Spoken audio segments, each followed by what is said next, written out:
పెద్ద చెరువు, దాన్ని ఆనుకొని మంచి గెస్ట్ హౌస్. దూరం నుంచి చూస్తే భలేగా కనిపిస్తుంది. ఇదే గెస్ట్ హౌస్ ఇప్పుడు మాజీ ఎమ్మెల్యే కేతిరెడ్డి వెంకట్రామరెడ్డికి చిక్కులు తెచ్చిపెట్టింది.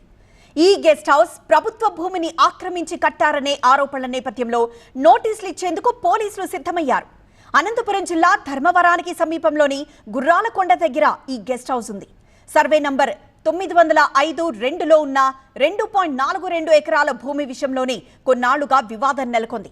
అసైన్డ్ భూమిని కేతిరెడ్డి తన కుటుంబ సభ్యుల పేరుతో రిజిస్టర్ చేయించుకున్నట్లు అధికారులు చెప్తున్నారు. ఈ గెస్ట్ హౌస్ స్థలం విషయంలో గతంలోనే ఆయన కోర్టుకు వెళ్లారు. అయితే అక్కడ చుక్కెదురైంది. ఈ నేపథ్యంలో ఇప్పుడు ఈ స్థలం స్వాధీనం చేసుకునేందుకు రెవెన్యూ అధికారులు ప్రయత్నం చేస్తున్నారు. నిన్న గుర్రాలకోటకు వెళ్లారు.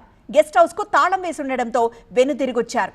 తాజా పరిణామాల నేపథ్యంలో హైకోర్టులో కేతిరెడ్డి లంచ్ మోషన్ పిటిషన్ దాఖలు చేశారు. ఇవాళ అది విచారణకు వచ్చే అవకాశం ఉంది.